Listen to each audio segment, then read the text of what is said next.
Okay, we're going to call to order. Welcome to this meeting of the Oklahoma Aerospace and Aeronautics Commission, May 13th, 2026. The meeting notice was posted according to the requirements of the Open Meeting Act. The meeting will come to order. Roll call, please. First Congressional District Commissioner, Vice Chairman Seth Phillips. Here. Second Congressional District Commissioner, Chairman Kevin Potter. Here. Third Congressional District Commissioner, Bob Baker. Here. Fourth Congressional District Commissioner, Lindy Ritz. Here. Fifth Congressional District Commissioner, Blake Rainey. Here. At-large Commissioner, Jim Putnam. Here. At-large Commissioner, Jerry Hunter. Here. House-appointed Commissioner, Secretary Craig Campbell. Here. Senate-appointed Commissioner, Bailey J. Siegfried. We have a quorum. Approval of minutes. The draft minutes of the March 11th, 2026 commission meeting has been sent to you, and a copy is in your meeting packet. Are there any corrections to the minutes before we consider them for approval? If there are none, do we have a motion to accept them? I shall move. Second. We have a motion and we have a second. Any discussion?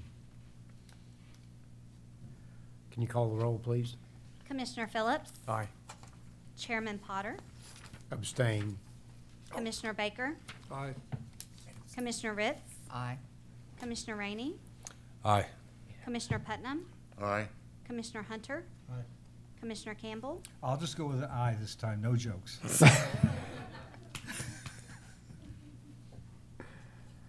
Motion passes.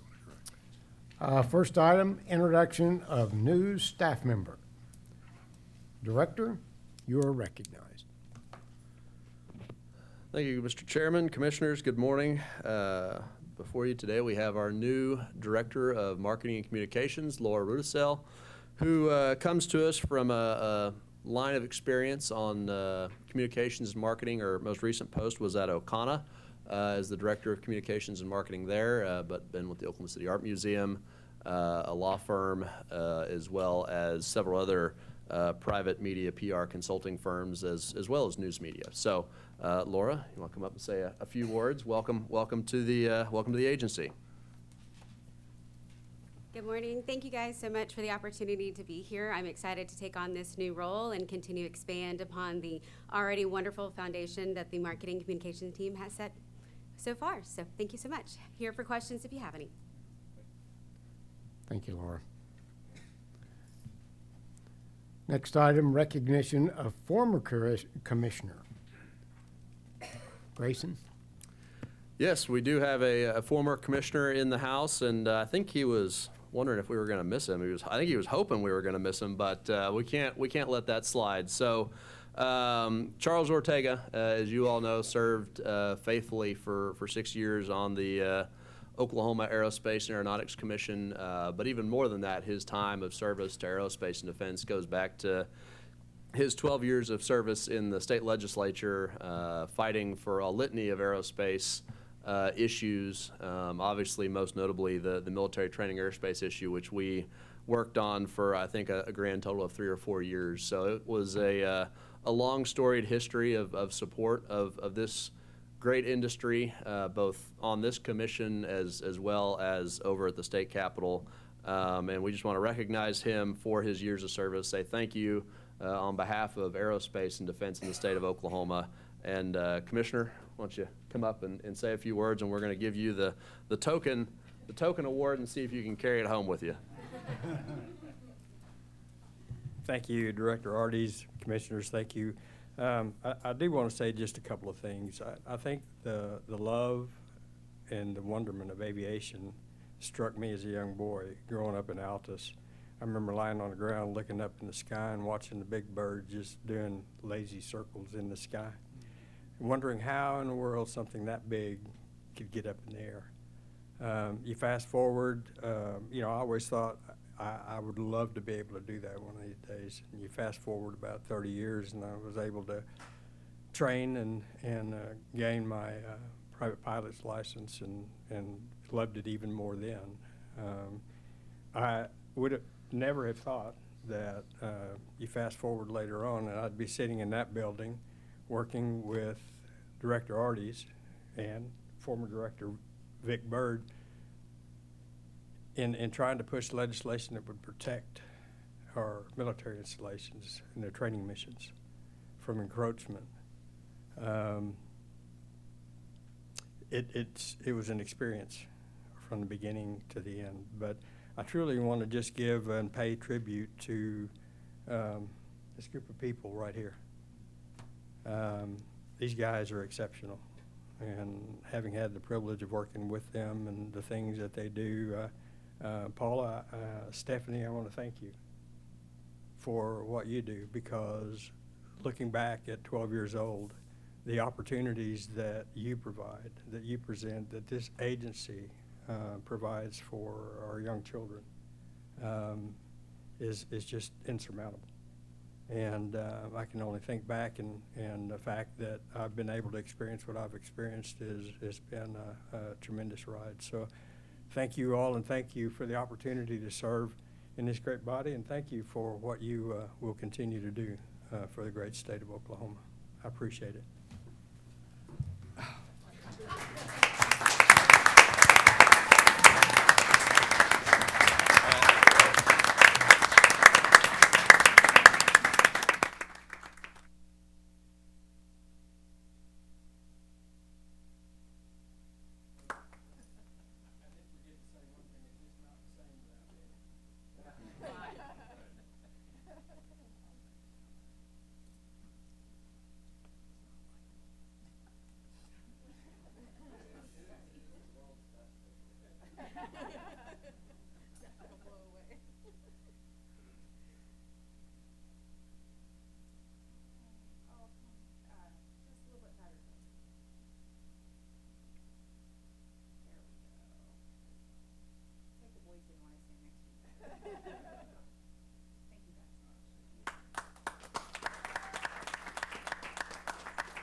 Okay. Thank you, Commissioner, for your service. Item 6, financial report. Chris? Thank you, Mr. Chairman. Starting out with the financial summary document, as of April 30th, the department had an ending cash balance of $33.3 million, with encumbrances totaling $32.8, leaving us with an unencumbered cash balance of just over $523,000. Estimated statutory revenue for the remainder of FY26 is $680,000, and outstanding reimbursements owed to the agency total $9.5 million. Total amount of remaining expenditures that could be incurred in this fiscal year stands at $13.9 million, leaves us with an expected available cash balance after encumbrances and expected income of negative 3.1. Now, it sounds like a broken record, but just to reiterate, we won't get to negative 3.1. We will not get through all those expenses. But again, showing that with all the revenue we have received, we are obligating it and putting it towards projects. It is not just sitting there in the account. Moving on to the revenue, total statutory revenue collected for the month of March was around $1 million, and April was $33,000, incredibly low month. Total statutory revenue collected through April of this fiscal year is $16.5 million, compared to $12.1 million last year. We'll caveat that the majority of that is from sponsor reimbursements. Excise tax collections are still down right at 50% year over year. And finally, for the 3-year average revenue, that compares just the registration fees, excise tax, fuel tax, and license plates. We're currently about $3.6 million less than that 3-year average. We'll remind you, last year we had November, December, and January each month were record excise tax collections. So we're seeing that on the chart there when it started falling off at that same time frame. So happy to answer any questions. Any questions?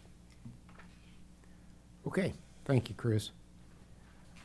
Next up is item 7, the legislative, congressional, and regulatory update.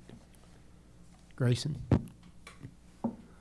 Thank you, Mr. Chairman. I do believe we have Laramie Cochran from Senator Langford's office here in the audience. So I just want to recognize her, and I know there might be a few lawmakers watching the live stream or may participate in our meeting today based on conversations I had yesterday at the quantum announcement. Want to go through the state legislative update first. As we all know, you hear from me every year, every legislative session is a little different, and this one is no different. It is they got the budget done, golly, I think over a month ago now. Maybe not signed, but the budget agreement actually came and was announced on Aero Day. As many of you will recall, we had the military lunch that had to be on the fourth floor rotunda because they were having a discussion on budget in the room that we had originally been scheduled to be in. And so it was the earliest I've ever heard of it, and as many of the political commentators will tell you, probably maybe the earliest ever in modern legislative history. And so that's been good. Obviously, they're trying to get out of the building as quick as they can to hit the primary trail. But that also has left a few bills, policy bills, in limbo, some of which are our legislative items. So we'll go over a few of those first. 42, as you know, is a light legislative session to begin with for us at Aerospace and Defense. But House Bill 4273, which is the small minor tweak to engineer tax credits to allow those full-time engineers employed at OU or OSU doing aerospace and defense work every day to be able to claim the tax credit. That is on general order, waiting to be heard in the Senate. Senate Bill 1531, which deals with some of our UAS clearinghouse responsibilities. The House amendments were read in the Senate there at the tail end of April, pending action by the Senate. And then House Bill 4392, which was not our request, but certainly something we helped with language on because it was an entity that wanted to develop a UAS grant program for communities that wanted to lean forward on UAS deliveries, UAS operations. That did not make it during the final Aeronautics and Transportation Committee round, so that did not make it during the opposite committee work session. So those were the three that we had on our watch list, either have help with language or had requested ourselves in terms of language. Some of the others were 4031. That was approved by the governor. That dealt with appropriations, moving some of the one-time funds that were appropriated for FY 25, fiscal year 25, and moving over to the long-term infrastructure revolving fund. Senate Bill 1441, critical infrastructure and UAS site authorization, added some criminal penalties to that. That was approved by the governor, I believe just last week or week before. Currently, there is a bill that has been sent to the governor related to airports and having that be critical infrastructure for protections and liabilities, and obviously criminal trespass and those kinds of things, making sure that if somebody does trespass an airport, that area would come. So that's been sent to the governor, 4108, House Bill 4108. And then Senate Bill 1400 dealt with some of the consolidation of the aircraft maintenance MRO exemption, so we hear about this sales tax to MRO. It also dealt with some of the ad valorem tax exemptions for MRO type facilities when those are built around the state. So consolidating some of that, all still staying the same eligibility, but consolidating it and putting it in one section of law. That has been sent to the governor as well. On the FY27 budget agreement, both the ODA and OSIDA operating budgets were flat. We did get one-time project on the OSIDA side, and that was for the Dawn facility. They're out at the spaceport, $7.5 million for the hangar, the command and control room, the fueling system, and all the other things that are going to be needed to support the operations of the Dawn program. So that was good. We didn't get the wastewater line appropriation or the terminal building appropriation through the legislature, but we got our chief item that we were hoping for. So very excited about that. Last but certainly not least, I did not attend the Greater Oklahoma City Chamber fly-in, as that was the same week as Space Symposium, but our legislative liaison, Adrian Stroud, did, and was able to visit with all the congressional delegation, and this was a combined Tulsa and Oklahoma City fly-in, and so got to hear about what's happening on Capitol Hill in D.C. and share some of the aerospace and defense priorities that we have as an industry. So right now, we're in the federal FY27 appropriation cycle. Committees are kind of starting to mark up the bills. Hopefully, we'll see those go public sometime this summer, and see where the appropriation cycle goes for next year. Obviously, we're hopeful that we won't have another continuing resolution proposition or challenge that we've had in years past. Obviously, that's going to be influenced by the election and what happens with the election, and who's going to control the House and the Senate. Obviously, the appropriators are always hoping it gets done before the October 1st start of the fiscal year, but I don't know when the last time that happened in Congress. It has been a minute. And so the other thing that we are starting to just barely gear up for, seeing a little bit of light in the tunnel, is FAA reauthorization. We are currently in year 3 of the 5-year reauthorization package, and we are starting to think about, okay, when this reauthorization comes to a close, what do we want to do for the next round of FAA reauthorization? So some of those conversations, I just met with policy folks in Langford's office last week, and it's starting to come up in terms of, hey, let's think about what these policy items. So we're dusting off all the things that we didn't get during the last reauthorization, getting a list put together of the things that have impacted us since then that we may be requesting tweaks to. And so that's what's happening on that front. And of course, we are still watching on the regulatory front, still watching where our rules are. At the end of the day, the House has passed them. I think the Senate is hopefully going to consider them tomorrow to send those rule amendments over to the governor for his consideration. So that stands for our legislative congressional regulatory update, but I'll certainly be happy to answer any questions or take any comments that you all might have. Any comments or questions? You said the budget was flat for our two organizations. Do we see any impact on that or anything we're not going to be able to do? No, we had asked for a flat budget on the ODA side of the house. I think we're in a pretty good spot in terms of our investment portfolio on the ODA side. Obviously, on the OSIDA side, as we have come into the operational control of that entity, particularly the spaceport in western Oklahoma, we have noticed that we only get $900,000 of operational cash from the legislature. We've noticed a need to increase that number, and so we have obviously asked the legislature for that.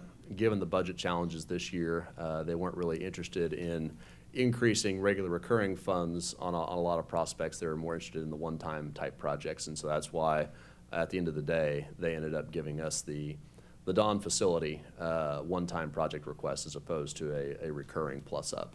Okay. So we'll certainly be asking for that again next cycle. And of course, we've also asked our friends from the Air Force for an increase to the joint use agreement, which pays for a lion's share of the day-to-day operations out the spaceport as well. So, Thank you. you're welcome. Okay. Thank you, Director. Thank you. Stay up there, though. Engineer Craft Test Cell Grant Consent Docket.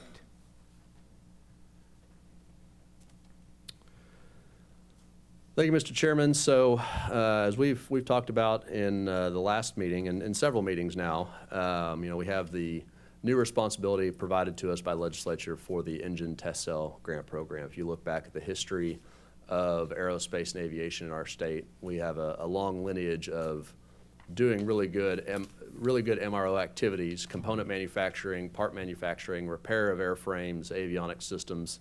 And one of the things we've done really well at is MRO of engines. So we have companies like, Tinker Air Force Base being the biggest one. Any engine in the military fleet of the Air Force goes through Tinker Air Force Base at some point in time. But you've got private companies like Lufthansa in Tulsa that do a lot of engine work. American Airlines does a lot of their own engine work with the maintenance facility up there in Tulsa. You've got Covington, Mint Turbines, Kratos Consolidated Turbines, and a litany of other engine MRO companies. And so the legislature put the responsibility on us to say, we want this to be a pillar of greatness and support for aerospace and defense. We want to be an engine MRO center of excellence. And so several years ago, placed that on us, gave us $16 million for the first project, which was going to be the Lufthansa test cell in Tulsa. As you all know, that didn't happen. In between that not happening, the legislature made an amendment to that bill. They added the opportunity to do both traditional engine MRO activities as well as space engine test cell activities. And so thanks to a lot of the support from the Artemis team and Jim Bridenstine and others. So as you heard Gabe mention just a few moments ago in his presentation, one of those companies that is really leaned forward is Agile Space and their hypergolic engine test facility in the Tulsa metro area, the Tulsa Space Test Center, as you might call it. There are hundreds, thousands of satellites that are going up into space.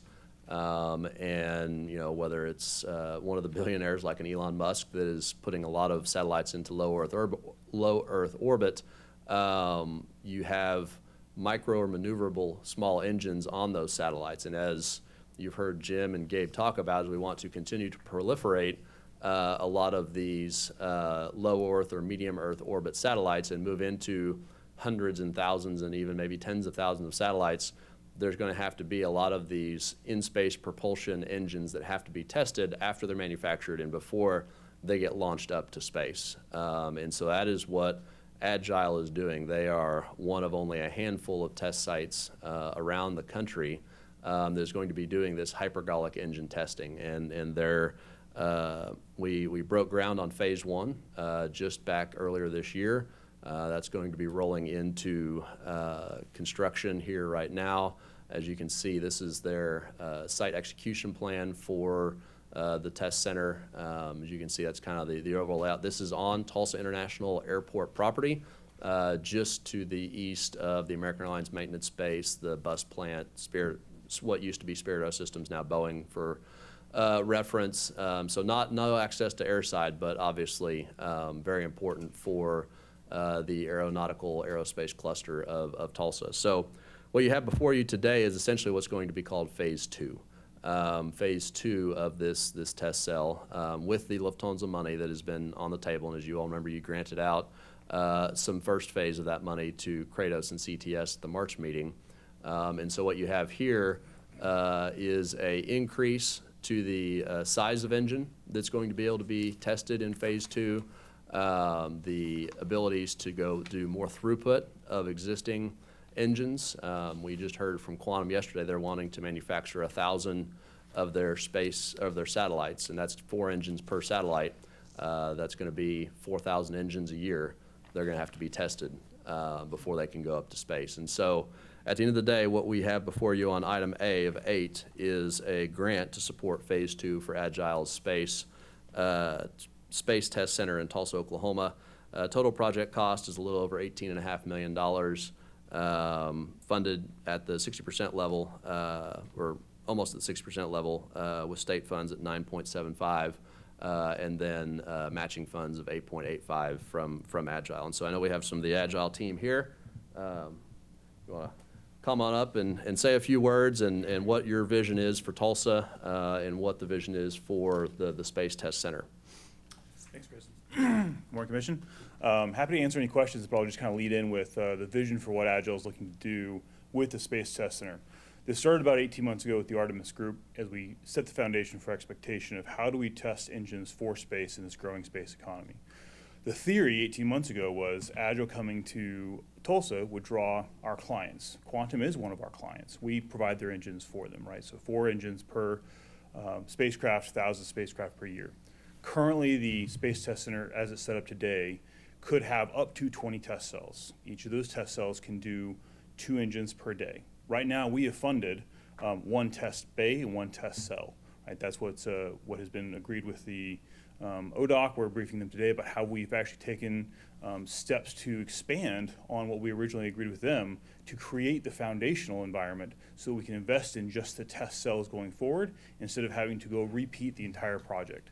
So the layout of the facility allows us to go in and invest specifically in these test cells to rapidly expand the testing capabilities that Agile needs to buy from Space Test Center, as well as our the rest of the engine providers around the country. There's half a dozen additional engine providers out there.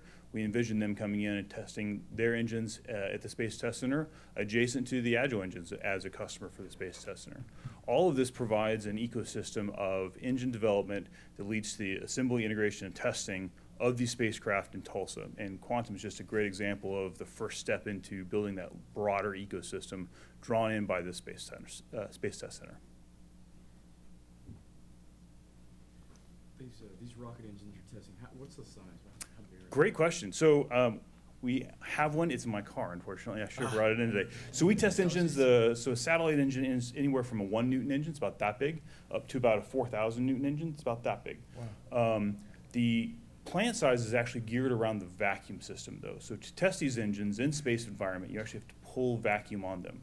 And as they turn on, they are trying to destroy that vacuum as they thrust, right? So you have a 10 to 20 order of magnitude vacuum rocket engine firing. So the rocket engine is firing into a rocket engine that's firing into a rocket engine that's firing into a rocket engine. So that 3-stage altitude system is what is required in order to hold the vacuum of space on this rocket engine as it's firing.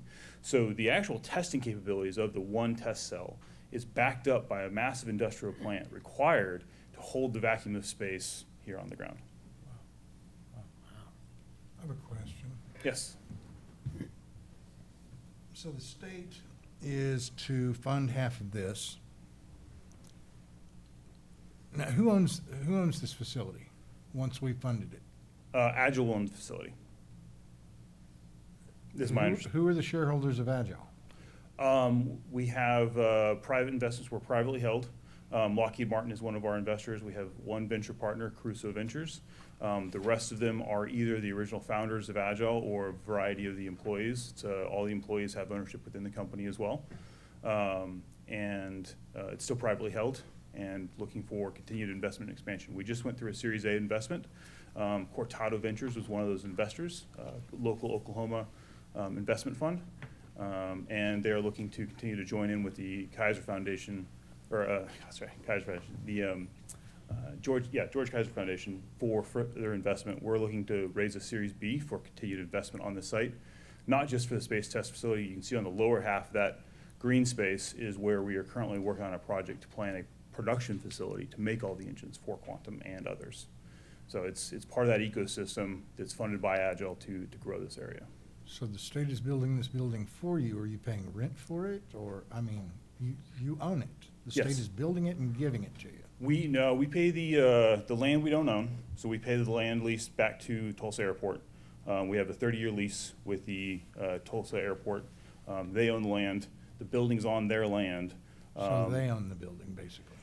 It's a complicated arrangement where Like they most own the airports. land and the buildings themselves, the infrastructure are paid for by Agile and by government funds. Yes. So normally you don't build your own buildings, like a normal corporation would. We do that as well. So the other, the 40% of this is invested by us. We'll bring that money to the table to invest alongside the state in this expanded test cell. So this is not the building. The building's already funded and paid for. The test cell and the test infrastructure is the actual cell itself and the industrial components, the vacuum system, right, and then all the hypergolic control facilities within the building itself. So the building's already being built. It's done. It's already under construction. That was groundbreaking last January. The request here is for the actual internal components of the testing infrastructure, not the building itself. So how does the taxpayer recover that $18.6 million? And what is our ROI on it?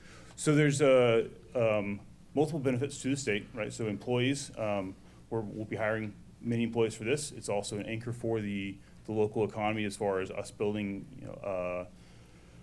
the production facility. We need it to be adjacent to the testing facility for efficiencies to respond to spacecraft like Quantum, who have high volume and high throughput. So we expect to be hiring hundreds of thousands of employees. Quantum is expecting to hire hundreds of thousands of employees. There's tax. Hundreds of thousands all Sorry. here inside the state? Thousands of employees, not hundreds of thousands. Okay. Thousands of employees in Tulsa between Quantum and Agile. And we see that as the direct economic benefit is we're rapidly growing a non-existent industry in Tulsa. And we're helping with the foundation of pulling companies here to be good partners with the state to expand the desired in-space capacity in Tulsa. So do we have an anticipated ROI for how long it takes the taxpayer to recover the $18.6 million? So the 18.6 is the total project cost. 9.7 will be what's being asked for by the State state. funds, okay. No, I don't have a direct ROI calculation on that today. what happens if we shell out $9.75 million of state funds and those jobs don't materialize? Let's pretend it's canoe. Mm-hmm. As you know, we spent a lot of money on canoe and those jobs never materialized. How do we avoid those situations in the future going forward with some reasonable assurance that what we're investing in you, we actually recover? So I don't believe we've gotten through the terms and conditions of the actual agreement yet, and that'll be part of what has to be agreed over the coming month. I believe we've got a month to finish the agreement. There'll be terms and conditions. But right that are now, stipulated we're in there. voting to approve this expenditure, correct? I'll let you cover that. Yeah, so. Why would we vote to approve an expenditure before the terms and conditions are even laid out? Well, no, the terms and conditions are the standard grant agreement that we have for this kind of an engine test cell facility. So we have done our due diligence as a state. This is merely phase 2 of phase 1. So phase 1, we are very confident using our friends either at the Artemis Group, the Artemis team, the Tulsa Chamber that have vetted this project all the way through the state, and the state is supportive of it. So. But they're beneficiaries of it. They're who? They are the beneficiaries of this $9.75 million grant, so they can't do an unbiased vetting. Agile and Artemis Group. Well, no, so the original concept was how do we develop a space engine test center in the northeast part of the state?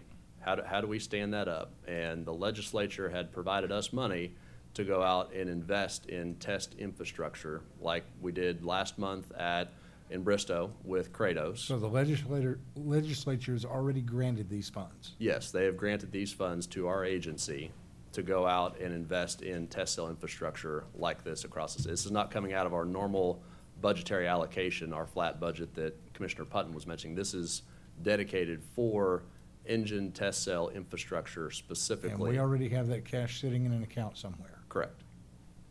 I hope it's making interest. Well, if it is, we don't get it. The state might benefit from that, but the ODAA does not get that interest off that account. But yes, there has been a litany of work done to date on vetting the space engine test cell facility, given the customer base, customer need, and the jobs that are going to be put into prospectus. The return on investment is going to be those jobs when they're paying income tax, when they're paying sales tax, when they're paying property tax into the state of Oklahoma for those various entities. That is the ROI to the state of Oklahoma. And that It needs to also- be in the terms and conditions. What do you We mean? we will make this grant on the condition that this many jobs Yeah, are I mean, fulfilled in this timeframe. there are job thresholds, and, you know, if they were trying to sell, we have to be able to recoup that money, just like any of the other agreements that we make throughout the state of Oklahoma, whether that's for airports, whether that's through engine test cells, whether that's for aerospace education. There are clawback opportunities in those agreements to ensure that the state of Oklahoma is not going to be missing out on monies. The other thing that gives me a lot of confidence in this is phase 2 of a multi-phase project. Phase 1's already vetted, it's already underway, it's already in construction. This isn't conceptual anymore. This is just adding additional capabilities to what is already there.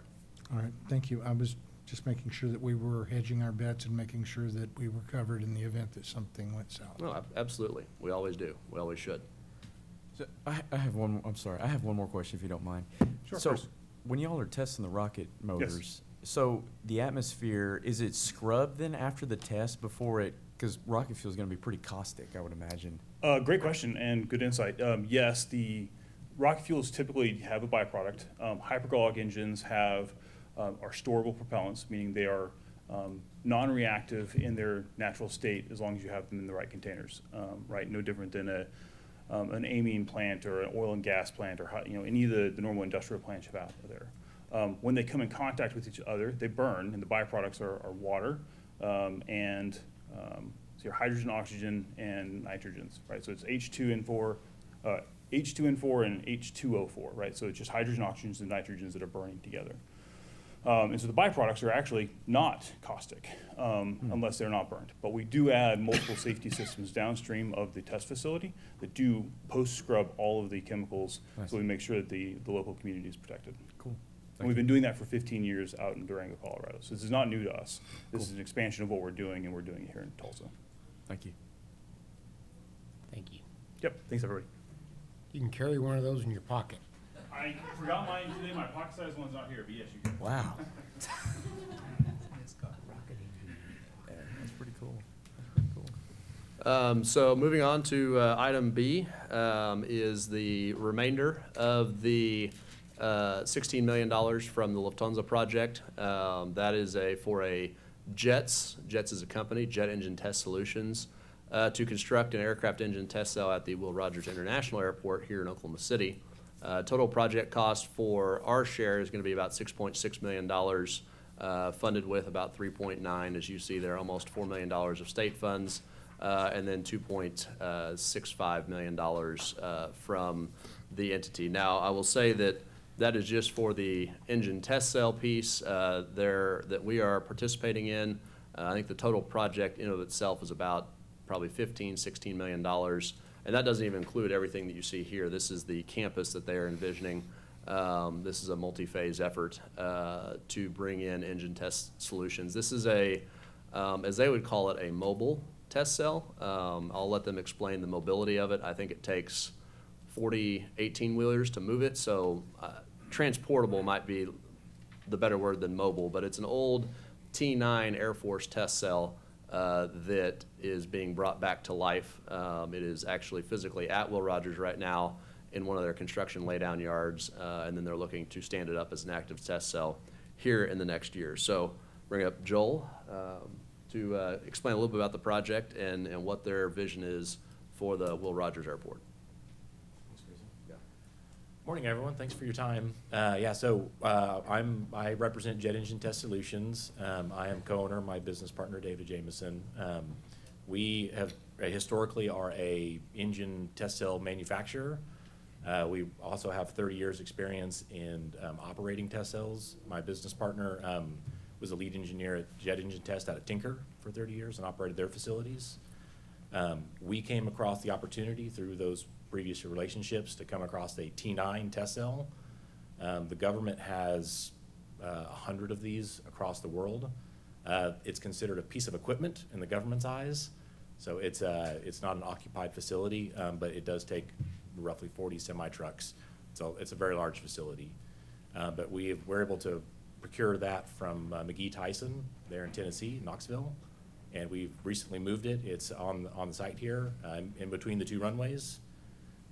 We've been working with Jeff Mulder's team to get a site set up for that, and so that's coming together. It's been really great to work with Grayson and work with Will Rogers out there. They're very excited to have this opportunity. But like he was saying, it's a 4 or 5 phase project. The first phase being the test cell, which is the bulk of the cost. It's typically the largest piece. We came across this opportunity, being a test cell manufacturer. We talked to a lot of MROs trying to sell test cells. It's a very expensive investment for a lot of the second tier non-OEM test cell or non-OEM MROs. I would say that there's maybe 20 to 25 MROs per test cell. So we've been listening to industry and seeing that these MROs are sending their engines to Germany, they're sending them to Canada, they're sending them to Mexico, they're shipping them from Florida all the way to New Zealand, just to try and find testing time because there's a deficit in facilities. Again, it's an expensive facility for a second tier MRO. So we're making the investment to go ahead and stand this up out here at Will Rogers, and we believe it's through letters of intent and whatnot, we believe we're going to be able to fill that with 200 engines a year. The size of engine it typically tests is around 40,000 pounds of thrust. So any aircraft that comes and flies through Will Rogers, we would be able to test any of those engines that comes through there. So, again, it's each phase of the project is self-sufficient. So the hangars, the MRO facility, the fabrication facility, which is legacy at this point, since we already own a fabrication facility, we're just considering moving it. Is kind of everything's self-sufficient. So as soon as we get the test cell up and running, it'll start kicking out jobs and money, and it's roughly around 45 jobs is how many we think that the test cell will create. And then as we go, we're gonna keep adding facilities here. So, but if you have any questions, I'd love to answer them. It was a lot bigger than old Air Force Hush House then. It's, as the hush house, it's a hush house. So they have a T10 and a T9. This is the T9, so this is engine off the aircraft. Right. It's a standard 7.5 meter. We see the need that with LEAP 1A, 1B, GTF, some of the newer engines, that, and being a fabrication facility ourselves, or fabricator, we're gonna increase that to 10 meters. So the intake is kind of flawed. It's an old design, so we're actually going to remove that whole intake. We have a design group already contracted that they're working on designs to turn into like a standard U-shaped test cell with intake, exhaust, and that's not how the standard hush houses are. If you said hush house, I know you're familiar with them. So, Yeah. but yeah, we're going to try and transition that to a 10 meter cell. Wow. So yeah, it'll produce 800 pounds of air per second through a standard T9, and we need 1,100 pounds, and we need not only the quantity, but we need good quality. So my business partner got his master's in aerospace at Oklahoma State, with an emphasis in the airflow CFD. And so we're working with another group that we've been familiar with on other projects to go in and make sure that we have good quality air as well. So be a nice, So clean. this is to take it up to 40,000 pound thrust engines, or to get it up to that, or to go above that? Right now, it'll do CFM 56-2s, which is that kind of 33,000 pounds. I think whenever we do the modifications, which are in the works right now, that's going to take it up to 40. The facility is also unique, as you may know, that it can do afterburning engines. So we're looking at possibly doing some overflow from the government. I know that they have some issues every now and then of needing to flex and have emergency situations where they can send engines out. So we're looking at some F-100 and F-110 for the F-16, that workload, possibly being able to take that on. So the facility would be capable of that. That's awesome. Yeah. Okay. Yeah. Thank you. Thank you. Okay. Not gonna carry those in your guys. pocket. Yeah, that's, that one, ODOT might have something to say about that if we try to bring that as a show and tell. Really, really cool, but not as pocket-friendly as what Agile is doing. If there's no more questions, staff recommends approval on both A and B here for the engine test cell program. Do we have a motion to approve 8, A and B? Move for approval. Second.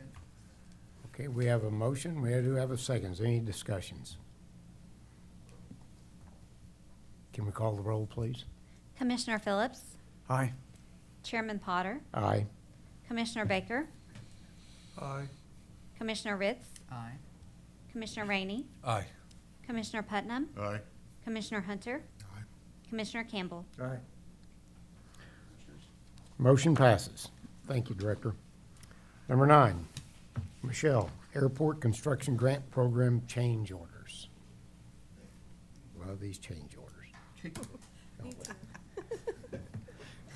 Mr. Chairman, Commissioners, these first two items before you are going to be change orders in which staff used Director Ardy's authority to move forward. So we're simply bringing these before you for informational purposes. So item A is going to be for a 100 low lead fuel system at David J. Perry and Goldsby. After the project was awarded, but before it began, the sponsor was informed by the manufacturer of the credit card terminal that they would no longer support the computer board within that terminal. So as a result, the sponsor had to upgrade to the next generation for the computer system. The estimated additional cost is $3,634, and that is a 50-50 split. So staff or the state would fund $1,817 for that.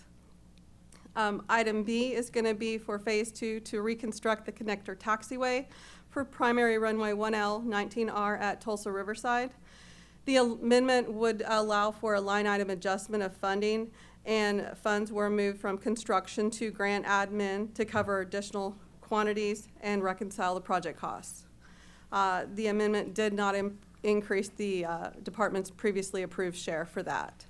So those are just for informational purposes. Now for the following 3 items, staff is seeking approval in your consideration. So item C is going to be at Bartlesville. This is a project to construct a 120 by 130 box hangar. The amendment is necessary to relocate a water line from under the hangar.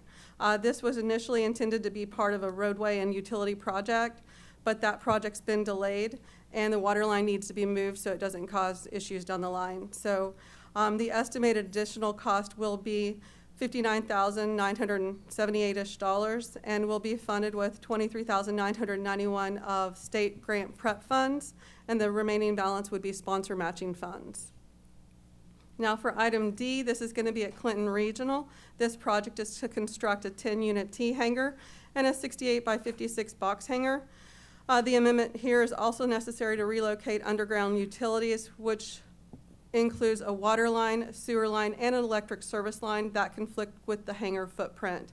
So this estimated cost will be $78,206, almost $207, and will be funded with $43,013 of federal grant funds, $31,283-ish of state grant funds, and the remaining balance would be sponsor matching funds.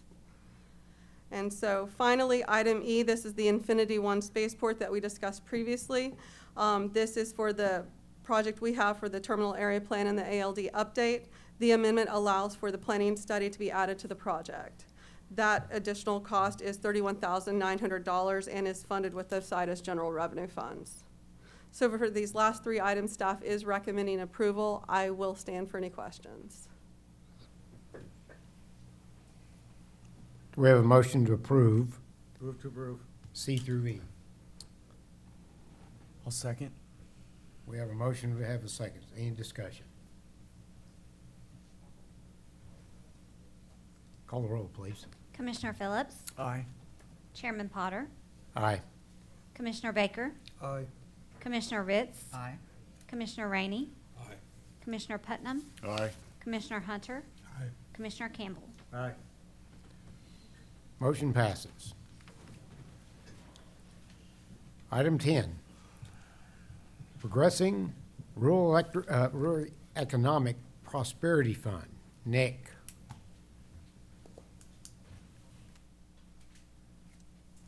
Morning, Mr. Chairman, Commissioners. Good morning.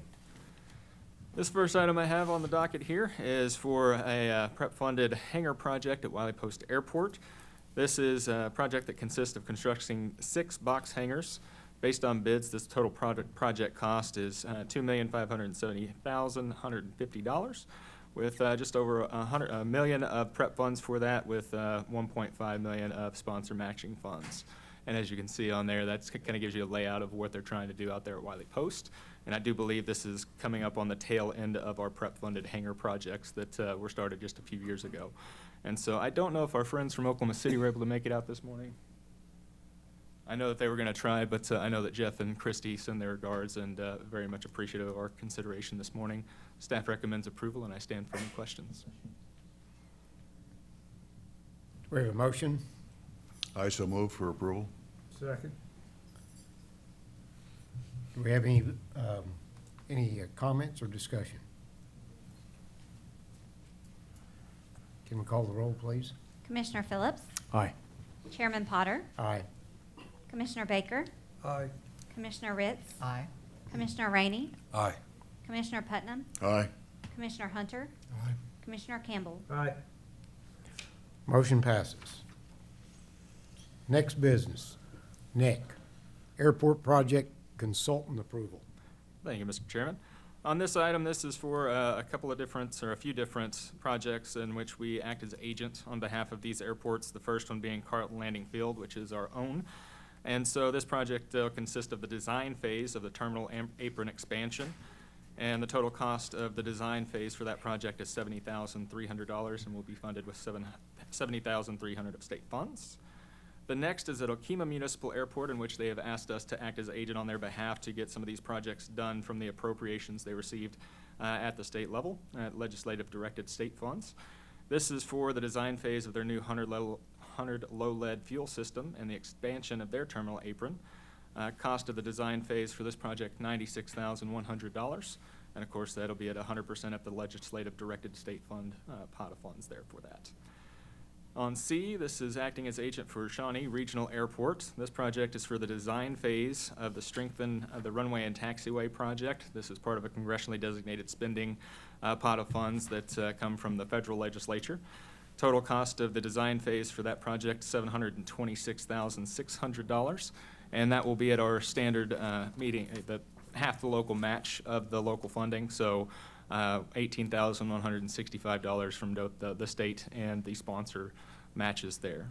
Staff recommends approval. I do stand for any questions you may have. Any questions? Do we have a motion to approve item 11? Move approval. Do we have a second? Second. We have a second. Is there any discussion? If none, we could call the roll, please. Commissioner Phillips? Aye. Chairman Potter? Aye. Commissioner Baker? Aye. Commissioner Ritz? Aye. Commissioner Rainey? Aye. Commissioner Putnam? Aye. Commissioner Hunter? Aye. Commissioner Campbell? Aye. Motion passes. Next order. Nick, you're still there. Item 12, on-demand airport consulting contract approval. For this item, as you may recall, some of you may recall, in the latter half of 2024, we entered into several on-call agreements to have some consultants available to us to help with many different items that we have to go deal with in our day-to-day managing of projects. This item here is to increase the not to exceed limit and add some funds to the independent fee estimate contract that we have. Some of you may know that for federal projects, and of course we kind of follow the same practice on state projects. Anything over $100,000 needs to have an independent fee estimate so that we can verify that we're charging fair and reasonable rates and getting those from our consultants. So this is simply to add some $50,000 to that, and typically what we do with these contracts is we do them on a 5-year basis. And so while these started in 2024, these will go through 2029, and then we'll return to you all to increase these funds as necessary as we keep going. So this one's not completely depleted. We probably have 1 or 2 IFEs left in this that we could do from the current contract, but as we continue to see more and more contracts, as you'll see from my last item, of course, we just want to make sure that we have the ability to go ahead and get those done if you guys so agree to fund that contract. So staff recommends the approval of adding $50,000 to this contract, and I stand for any questions you may have. Are there any questions? If not, do we have a motion? I move for approval on item 12. Is there a second? I'll second. We have a motion and a second. Is there any discussion? If none, if we could call the roll, please. Commissioner Phillips? Aye. Chairman Potter? Aye. Commissioner Baker? Aye. Commissioner Ritz? Aye. Commissioner Rainey? Aye. Commissioner Putnam? Aye. Commissioner Hunter? Aye. Commissioner Campbell? Aye. Motion passes. Stay up there, Nick. Here we are. Preliminary engineering report program. For our preliminary engineering reports request this year, this is something we do typically around this time every year. And this is for us to act as agent for several different preliminary engineering reports. This gets us a preliminary design and cost estimate on upcoming discretionary projects that work through the FAA process. So as we often refer to them as big rock projects. So this allows us to get a scope and an anticipated engineering cost and construction cost well in advance so that we can plan and program that in the next year or two before we move into the design phase of those projects. So this year we have 4 before you today. The Elk City Regional Airport to reconstruct and expand their apron. This is following the construction of their new terminal building and then using that former terminal building footprint as additional apron space to increase their capacity out there, and so that more and more folks can use that beautiful facility we now have out in Elk City. At Okmulgee Regional Airport, this is to reconfigure and construct an apron. So they have some interesting layout out there, and we want to create a new space that's nice and open for their primary apron space, and that will in the future connect to a future terminal building project as well. At Stigler Regional Airport, this is to construct a new parallel taxiway. They don't have a full parallel taxiway out there, and as we have seen some additional growth over the past several years, now looking to follow the FAA standard to get them a parallel taxiway now that they have some extra activity out there so that there's less back taxiing. And then at William R. Pogue, this is to reconstruct the west terminal apron in support of the west taxiway and the terminal remodel and FBO remodel that they're going through right now, which we've talked a little bit about, and of course we'll talk a little bit more in the future as they get those designs ready and we have a request for you on that project. So this is funded with state apportionment funds. This year that's 95% federal, and so it'll be $365,773 from the FAA and $19,252 of state grant funds for these preliminary engineering reports. Staff recommends approval, and I stand for any questions you may have. Any questions? Do we have a motion for 13? Move approval. Second. We have a motion, we have a second. Is there any discussion? If none, call the roll, please. Commissioner Phillips? Aye. Chairman Potter? Aye. Commissioner Baker? Aye. Commissioner Ritz? Aye. Commissioner Rainey? Aye. Commissioner Putnam? Aye. Commissioner Hunter? Aye. Commissioner Campbell? Aye. Motion passes. Next item, 14. Fiscal year 2027 through 31, 5-year airport construction program. Nick, you're still up. Certainly not least, sir. This is it. So Don't as I move came- those water lines, Nick, whatever you do. They're too expensive. We'll try to catch them early, sir, I promise. And so, as we all know, in March, I brought before you several slides. I will be going over those same slides, but for the sake, again, of knowing that we have seen them once before and we have had a public comment period between the March and the May meetings, I mainly want to address the new additions or modifications that have happened since then. And so, as I go through these, I think there are really only 5 or 6 slides that are different than what we saw in March. So I will go through all of them. I'll take a beat after I kind of read. I'm not going to go into all the numbers and all those types of things, but as I read through the projects, I will take a beat. If anybody has any questions or we need to have any discussion on any of these slides, please stop me. But I'll pause for 2 or 3 seconds. I'll have Melissa go ahead and cycle the slides, and we'll get on down the road for these. So the first here at Ada Regional Airport, this is their PAPIs, reels, and ODAA, so mainly an electrical project with their wind cone and signage as well. Only thing that's changed here since March is the total project cost. So I had actually inflated that from their CIP that they provided. So instead of about 1.1, we're looking estimated about $945,000 on that one. Again, that will continue to adjust as we get through the design process. But again, I like to show them based off of the engineer's estimates to show that I'm not making up these numbers as I go. They also have a construct T-hanger building that we just moved by 1 year. Altus has a construct 8-unit T-hanger that was moved to 2026. And their land acquisition as well. At Ardmore, we just slid back their construction of the perimeter fencing. At Atoka, as I mentioned, and Commissioner Campbell had me kind of elaborate on in March, a slew of projects as we look to relocate the Atoka airport from their very constrained location a little bit further up the highway to open up that facility to initially establish a 4,000 foot, but then up to a 5,000 or 6,000 foot runway as they have some room to expand versus where they're at currently. So again, all of these projects here at Atoka are best case scenario, and so I do anticipate that some of these will slide as we go, but again, no change in any of those from whenever I originally presented in March. And the only other thing that I'll note as she kind of cycles through those slides, again, please, if there's anything that we need to talk about on Atoka, let me know, but you will see that there are some slides for design-only projects that we typically haven't shown in the past. Again, the way that I have started to program those is to show in the year before or 2 years out when we anticipate a design-only grant to occur. We'll go ahead and show that in both our summary page as to when that's going to occur in the year it occurs. Because historically what has happened is we waited until the actual construction phase and looped that design cost into the design and construction grant. But now that we're actually going to be giving you all actual grant approvals in that earlier year, I wanted to reflect that as we move forward with some of these more elaborate and bigger projects that we haven't handled quite that way before. At Bartlesville, this is the construction of 3 75 by 75 box hangars that we had requested to add in the March meeting, and their rehabilitation of their runway and runway lights in 2028. And they also requested in the out year in 2031 to construct some additional hangars, to again keep building upon that hangar development area that they have there on the east side.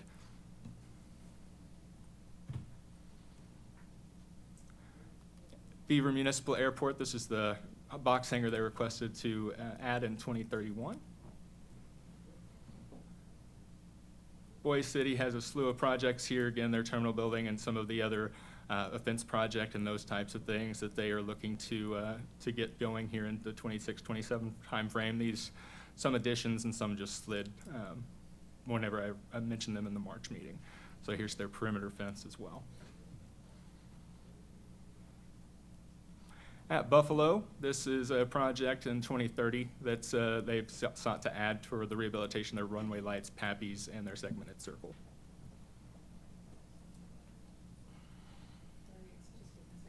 Oh, you're more than fine. I know that it crashed a few of our computers as I was working through this slideshow to get everything put together, so I do understand. This is the Carlton Landing taxi lane and apron, as we just approved to go into the design phase of that. We'll move right from design into construction on that for about $1.1 million, and then just slid back the terminal building we previously had shown to the 27 timeframe. And with the rehabilitation of the runway and safety area drainage improvements, again, just slid that back to 2031. At Chandler Regional Airport, this is the rehabilitation of their runway with an overlay. We moved this up to coordinate with the extension and project on their congressionally designated spending, as you can see here. So those two wanting to do the typical keep the FAA traditional grants on the rehabilitation and then utilize their congressionally designated spending for this widening and extension project, in addition to the taxiway extension, for just shy of $8 million. Then also to construct their terminal building and apron in the 2028 timeframe for about $5.2. And this will be the first one that has been modified since you saw it in March. This one, I want to take just a beat to mention this year I got way more comments than I ever have on the ACP public comment period, which I very much welcome. At the end of the day, I want people to hold me accountable for the planning and programming that our team is doing, because at the end of the day, the main part that I want to do is I want to be a good steward of the funds that are given to us. And so Chickasha was able to relook at what they had and requested that they had been in talking to see if they could increase that scope. They were able to get some buy-in from the city to then increase that scope, realize some economies of scale as part of our hangar program, match some of their FAA funding for about a $2.8, $2.9 million project for 2 box hangars out there. So as you can see, we just increased the funding request for that compared to what you may have seen in March.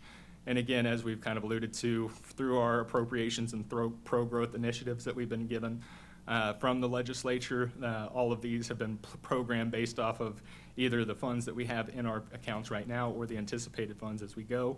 And of course, in future years, if we don't have that funding, all of our airports know that our participation is completely based on what the budget that we have at that time.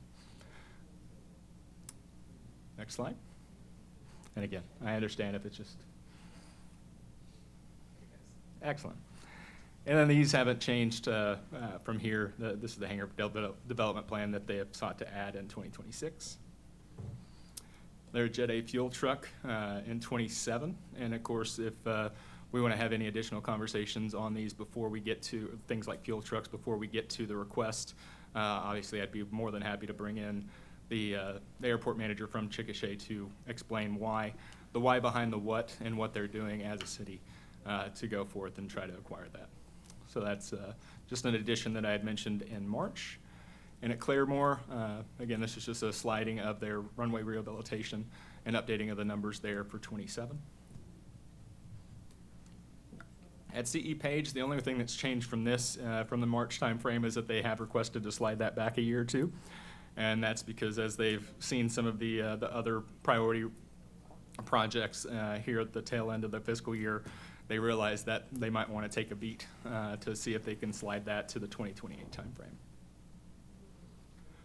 And same thing for their rehabilitation of the runway, that just slid to 2031. A slew of projects at Clinton Sherman. You will note that I didn't update the name simply because I wanted to keep it the same as what I had presented in March so that there wasn't any confusion. But again, the pavement rehab here is just updating those numbers as we, and these might move just depending on the funding that we have available to finish out phases 6 and 7 of the widespread pavement improvements that we've been doing out there. And then here is the Don Aerospace hangar Again, hearing here recently from Director Arties that we have secured that funding from the state legislature. And again, we are working on that design right now to get that on the ground as quickly as possible.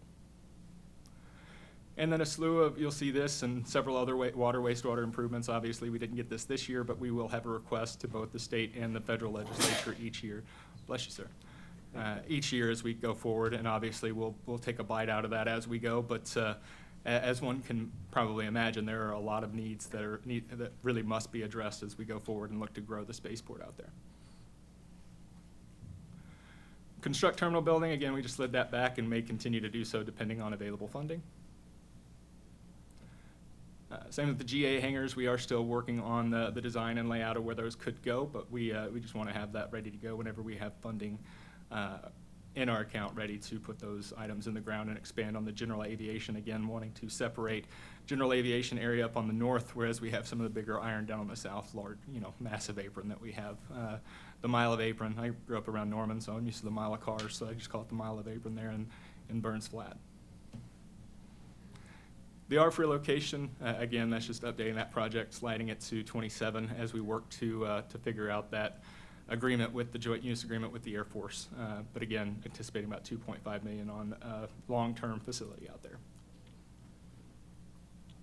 And the remainder of these are all just, I have a wastewater improvement each year over the next several years.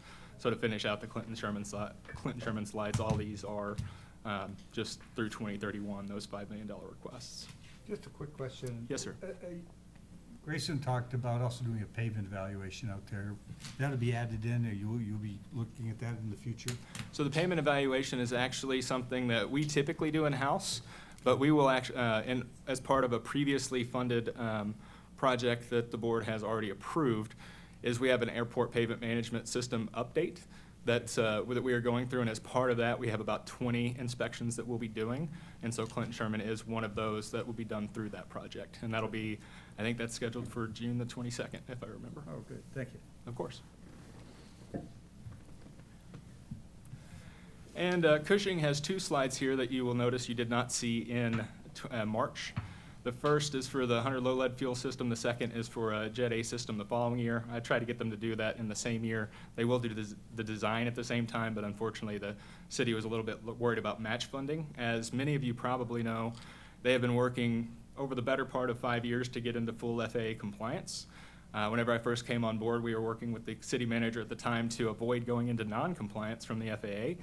Unfortunately, for a period of about 3 years, they were in a state of non-compliance where we pulled our funding from that facility, as well as the FAA. The only thing they could do was emergency projects with their entitlement, so they couldn't get any state apportionment or discretionary funding.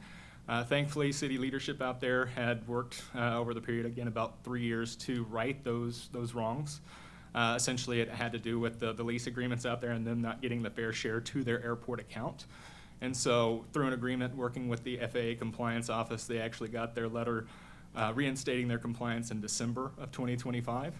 And so as this was in the public comment period, their airport manager called me and asked if this is now something that we could consider. As I talked with Director Arties, now that they are in full compliance and have that letter from FAA and are continuing to work to right their wrongs going forward as well in their lease agreements, we have requested that we add these into the next iteration of the ACP for 27 and 28.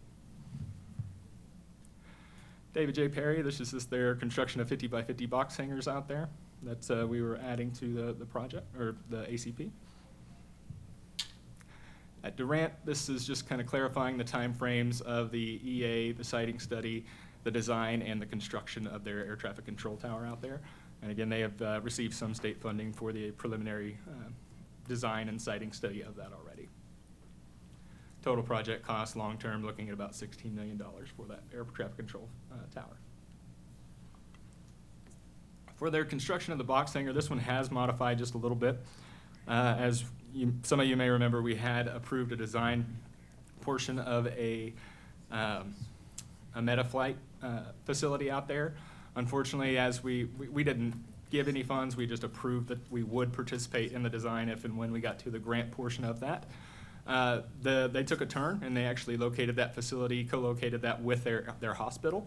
So the hangar actually never moved forward, but as they've kind of gone back to the drawing board knowing that they do need hangar facilities out there, They are looking to construct a, probably a 75 by 75 or 100 by 100 box hangar, whether that's on the expanded apron or that taxiway or the taxi lane down to the south is to remain to be seen, but that's about a $1.92 million project that they're requesting. And it says 2026, again, that's the soonest they'll go into design, but again, I like to program these so that if I need to, I can push them back rather than bring them forward, is kind of the way that I look at these as I put them in the program. At El Reno, we're just looking to slide back the taxi lane project to 2027, and their lining and signage to 28. Elk City, this is just the installation of a Jet A fuel system. Again, main thing here is they need to relocate that system. It's very old and aged anyway. So again, relocating that from the prime kind of apron space now that they have their new terminal facility, relocating that a little bit further away. So again, they have more apron for the larger aircraft that are now flying into Elk City. Enid Woodring, this is just moving back by 1 year their hangar development utilities project. And this is an addition that we had brought to you in March for the reconstruction of the taxiway Bravo and lighting using some FAA funding with that in 28. Frederick Regional, this is a project that we had sought to include in the back in March for their 100 low-load fuel system in the 26-27 timeframe, and then also on the construction of the T hangars in the 2028 timeframe. Guthrie Edmond Regional, this was simply updating the numbers a little bit from their terminal building, and again, that's been mostly designed just working to get that under grant with FAA here as we work through some items with the FAA staff. And then their construction of new taxi lanes, we're just sliding that back. Obviously, we need to get done with the terminal building and that apron area before we move down and do the new taxi lanes to the south for future development. Guyman was the addition of their fuel farm in 2027. And the rehabilitation of taxiway lighting, fillets, and beacon in 2031, adding that to the program.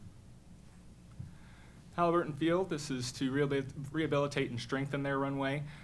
We kind of updated the numbers on here. It's something that we were aiming for, but now that they have some congressionally designated spending for that, moving right into the design and then following that right into construction in the 26-27 timeframe. Hefner Easley, we just updated the numbers on this from a preliminary engineering report, as well as the parallel taxiway project from a few years ago. We realized that they're going to be, it was going to be a lot bigger lift simply because of some of the soil conditions out there. And so we wanted to make sure that we were showing an accurate number rather than something that would eventually balloon up and catch us off guard. So that's looking about a $3 million. As we continue to get to the 27-28 timeframe, that could go up to about 3.5 or so, depending on where fuel prices and those types of things are at that point in time. Hobart Regional, this is to add 4 50 by 50 box hangars.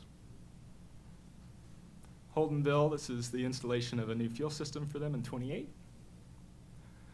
Hollis, this is rehabilitation, just crack sealant seal coat. We had originally had this in, basically we're just sliding this back a year to try to help them with getting to a right place in their city budget to get that crack seal coat going. Jones Memorial in Bristow, this is their hangar project that we had mentioned adding in the 26 timeframe at the March meeting.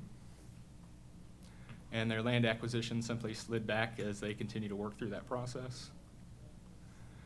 And then adding a runway rehabilitation with the taxiway beacon and Pappies in the 2029 timeframe. And Medill, looking to construct a new runway, they did get concurrence from the FAA that is eligible and needed, given the constraints that they have out there. So now that we have that concurrence from FAA, they're working through an EA right now. This is just sliding it back to that 28-29 timeframe at a cost of about $7 million. Obviously, that may slide and adjust depending on what the availability is of discretionary funding in that timeframe as we go. And then adding a 100 low-lead fuel system out there as well in the near term. McAllister, we're looking to add in the construction of box hangars and the associated taxi lane, 2028 timeframe, and install a fuel farm in 2030. And then a drainage project, you see those those blue squigglies on there, that's to address some of the drainage issues and concerns they have out there, putting that in the 2031 timeframe. And the realignment of the south portion of the parallel taxiway for Miami, that just updated those costs in the 26-27 timeframe to 4.6. The only other note that I'd mention on McAllister, on that fuel farm, originally they had wanted to do that a little bit earlier. They have kind of gone to hold off on that simply because of the 2030 timeframe for FAA with the announcement of getting away from 100 low lead and getting fully unleaded fuels there. So they didn't, as they thought through that as a city, they didn't want to pay additional kind of rehabilitation refurbishment costs right after getting a fuel system on board. So sorry, I just wanted to make mention of that since that was something that they had commented about during the public comment period. And the apron out there at Miami in 2030, just adding that to the program. Mid-America, this was the installation of their fuel system in 2026, and updating those numbers. The box hangar project in the 26-27 timeframe, utilizing some of their FAA funding as well. And the runway extension and strengthening in the tail end of the program for about $6 million. Obviously, they will continue to seek alternative funding through the legislative means as well, but that's where we have it in the program currently. Muskogee, this is just something that we added in the 29 timeframe for their taxiways, Charlie and Delta. And the rehabilitation added in 2031 for runway 422. This is the Metro Tech hangar that we requested to add in March at Will Rogers. The box hangars we seek to add in the 2027 timeframe at Perry. And their runway rehabilitation in the 29-2030 timeframe. Ponca City Regional, we just updated the costs here. They do have some CDS funding that they're putting toward this. And so we just updated those numbers based off of the latest that they had given us for this project. And we slid back the apron expansion to give enough time for that terminal to be built before we get the cart before the horse, so to speak. Prague, this is just a crack seal coat of their runway that has slid back. Purcell, they're seeking to add some additional box hangars out there in the 2026 timeframe. And this is the POTO. It's the extension of the runway and taxiway. This was previously scheduled for a couple times. We've been working through the same process we went through with Medill to get FAA on board and make sure that this is eligible and feasible. And so this just slid back a year on the program. Same thing with their extension of the taxiway to the north. Salisaw, this is just adding in their 100 low lead self-service system. And moving back the construction of their 10-unit T-hangar. And again, sliding back their terminal building as well. At Seminole, this is a project we added to relocate the parallel taxiway. This is phase 2. They may consider it phase 3. I know there's been a couple of different things that have happened out here, but in terms of our program, we said the last one was phase 2, so I just kept it chronological. And they also requested that we add the PAPI project as well. Shawnee Regional, several different projects again that we're acting as agent. The strengthening of the runway was added. This is the design only for that. Again, is all best case scenarios. And then following that's the construction as you see here. And then we'll just keep on cycling through those as it lets us, the rehabilitation of the PAPIs to happen at the same time as the runway project. Construction of the southeast hangar down there utilizing some state appropriation funds and those types of things. Same thing for the hangar apron in the 26-27 timeframe as well. The southeast road and utilities utilizing some department funding there with the design and construction, design getting underway and then construction again. Some of these may modify, but I like to, again, program as best case scenario. And Skytook, this is one of the others that we recently added during the public comment period. They were looking to add 2 50x60 box hangars out there in the current, the 2026 timeframe for just shy of 1.4 out there to expand some of their storage. I think they also have a newer instructor out there, and they're trying to attract some additional business out there as well. So good activity there at Skytook. South Grand Lake Regional, this construction of their parallel taxiway we're adding in the 2030-2031 timeframe, along with a beacon. Stan Stamper for their runway rehabilitation, we just slid that back by a year. Stigler for the parallel taxiway, again, just sliding that into the right position and programming at $4 million. Tulsa International, this is what we sought in March to add as part of some of the pro-growth infrastructure items, total of $15 million for that project. Riverside, this was just sliding their construction of the terminal building that they're working on right now. And this is the other modification from March. We added in the access road and the diagram because this is something they were working on in the March-April timeframe. So this will include kind of that green entry road, the entry, like kind of the access over to that, you can, the first area there. So as you see that blue, the blue apron area, the closest red box, and then that pink taxi lane basically up to that area is kind of the furthest that we anticipate we could possibly get with that.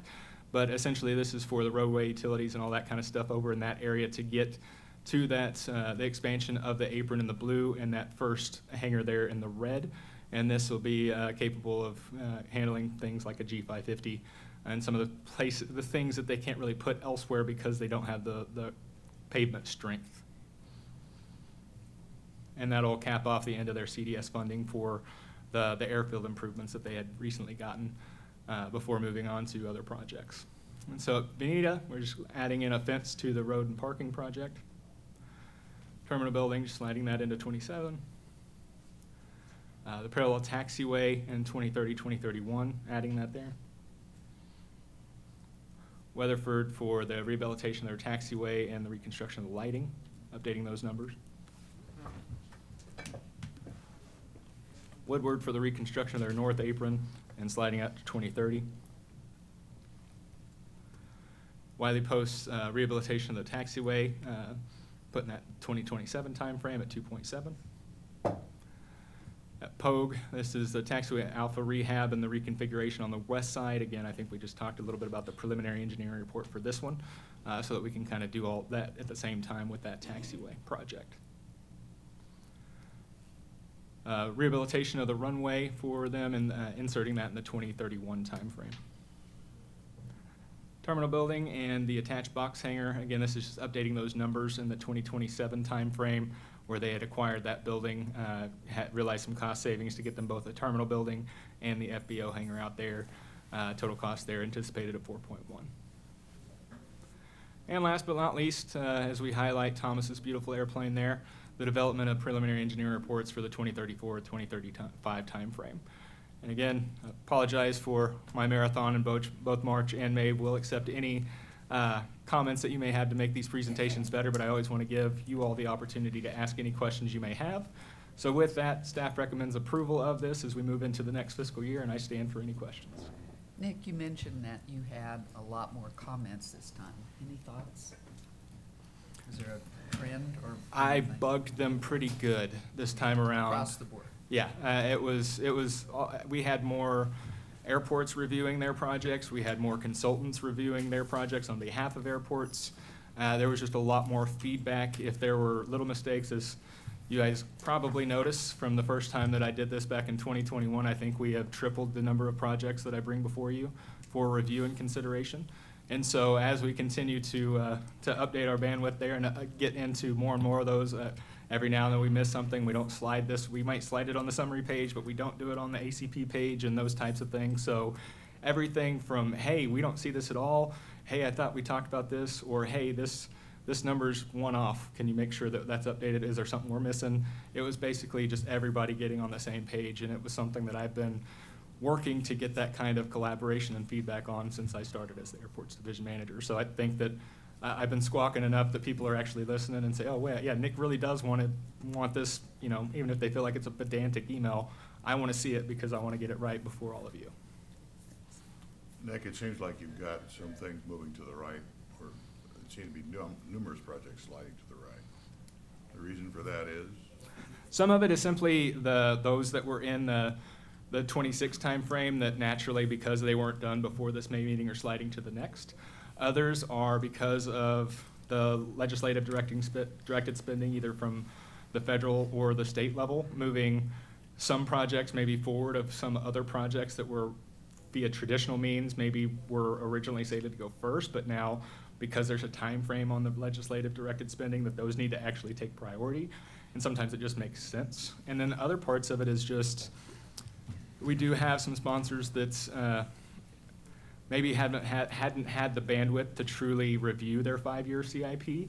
And now that they have put some priority to that, and they see what the asset is of their airport there in their community, they've taken a more hands-on approach and said, actually, yeah, we can't do that smaller project here, but let's push that back and let's do that bigger project here, a year or two down the road. And so it's as we've worked with folks and had more conversations, I've had countless CIP meetings in the spring and summer of this past year on into the fall. And so as we've had more of those one-on-one in-depth conversations, I think that's helping folks see the bigger picture. And we're able to better program based off of our anticipated funding and put things in the right spot. Because some of these are, it may be that, hey, this is something we would have liked to have done, but as we look at the discretionary numbers available from FAA, maybe we're getting a little too ahead of ourselves and we can't really program for 20 million in that year, but we can program for 12 to 13 or 14. And so as we take a more holistic look, we're seeing, as we partner some of these unique funding opportunities together, some of those are just slid back or forth, depending on what that full picture looks like. So Good that's- job, Nick. That's always happening, it sounds like. Yes, it is. Checkers all the time. Job security is what Director tells me whenever I talk to him about it, so. Good job, Nick. Thank you very much, sir. Okay. Do we have a motion to approve 14? Move to approve. Second. We have a motion, we got a second. Any discussion? Nope. Okay. Call the roll, please. Commissioner Phillips, Aye. Chairman Potter, Aye. Commissioner Baker, Aye. Commissioner Ritz, Aye. Commissioner Rainey, Aye. Commissioner Putnam, Aye. Commissioner Hunter, Aye. Commissioner Campbell. Aye. Motion passes. Thank you, Nick. Director Arties, Prep Fund and Pro-Growth Aviation Infrastructure Appropriations Update, number 15. Thank you, Mr. Chairman. I will, is this on? Is it working? Okay. I'll be brief on my prep fund update. As you just approved a few items ago, the last prep hangar competitive fund was approved from that fund at Wiley Post. So that means any hangars that we do from henceforth will be part of the standard pro-growth appropriations. As we've talked about in past meetings, Will Rogers prep funds are done. Ardmore is currently in two different, maybe three different phases: the roadway, the cargo apron, and then the utilities piece. Woodward, as I know several of you attended many months ago, wrapped up first phase. Second phase, I believe, is under construction right now. It's the runway extension, taxiway extension, apron reconstruction, and runway rehab. The Tulsa Tower, just in Tulsa yesterday actually, and got to see the tower. They have topped out. I'm hoping it's going to be done by the end of this calendar year in terms of construction. It'll probably be another 7 to 8 months after construction's complete before FAA starts using it full-time. Maybe we can get a tour of the construction in progress this summer. So if we're able to get something like that happening, I'll share that with you in terms of a date and time. If you have any interest in coming to see the Tulsa Tower, really, really exciting stuff happening at Tulsa. One of the agenda items we'll talk about here in just a minute. The new direct nonstop flights, the $4 million we got from that, we've granted out some of that to Tulsa and to Will Rogers. Unfortunately, with the fuel price issue and how that's hit airlines, I don't suspect that will be any more new direct flights that will use that between now and the end of this calendar year until there becomes a little more certainty in the fuel price market, just based on what I'm hearing from the commercial air service development folks out of Will Rogers in Tulsa. We'll see. I'm still holding out hope that there's a little bit of discussion that might happen as we roll into 27. But I think what we've granted out so far is kind of where we're at for the rest of 26. That's the prep fund update. I'll certainly stand for any questions that you all have. And I would say I'd give the rest of my time to Nick, but he took all my time. So. Nick did a great job. He did a wonderful job, He did. absolutely. Okay. Any questions for Grayson? Thank you, Grayson. Next is item 16. Paula, education. Education. That's it. Good morning, Commissioners. Thank you. As always, I'm glad to be here to share our work, to share your work, the work that we're doing with our Oklahoma aviation students. To begin with, on March 26th, we hosted and helped to host Oklahoma Student Aero Day in Durant. If you recall, when we first started Oklahoma Student Aero Day, it was one event, and we quickly outgrew that. Unless we start having it at the convention center or something, we've got too many kids. So we broke Oklahoma Student Aero Day to northern Oklahoma and southern Oklahoma. So northern Oklahoma above I-35 and southern below I-35, those schools are invited to celebrate aerospace and aviation. So we held the Southern Oklahoma Day in Durant, at Durant High School, at Southeastern University Aviation, and at Kiamichi Technology Center, who shared a venue with us. The students got to see the plane build that Durant is building. They had guest speakers from Choctaw Nation and the UAS program there. At Southeastern, they got to see the fleet and to look at the simulators and to learn about admittance into Southeastern aviation. And then at Kiamichi, a new thing we got to do this year was have Southeastern came over and spoke about aviation management degrees to students so that they would understand the various opportunities there. So that was Durant did an awesome job in helping us to host that this year. Secondly, in early April, we partnered with ODAA and Oklahoma State, as we have many, many times, to have the drone search and rescue training for teachers so that those teachers may ready those students for next year's competition. We held it at the unmanned field out east of Stillwater towards Cushing, the OSU unmanned field, and the teachers spent the day learning more about drones, flying those drones, how to build their teams for next year's competition. So it was very, very good, very positive day. Item C, Stephanie and I had the opportunity to meet with the Deputy Superintendent of the Oklahoma State Department of Education. We're thrilled to be able to do that, to learn about the new Oklahoma graduation requirements. The graduating students of 2030 are required now to have 6 pathway credits, career pathway credits. And as we met with the State Department of Education, every one of them looked at us and said, you guys have the perfect pathway already in place. And we were glad to hear that, because that's true.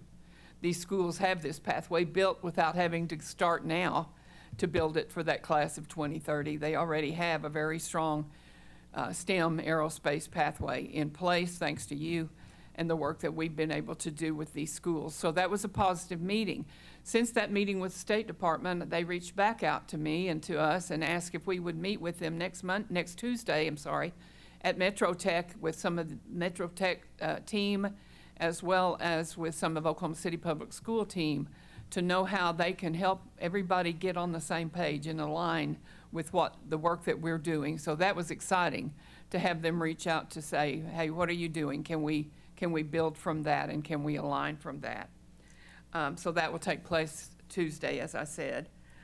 Nick and Joe and I had an opportunity, you'll see us there at South Central Conference of AAAE in El Paso.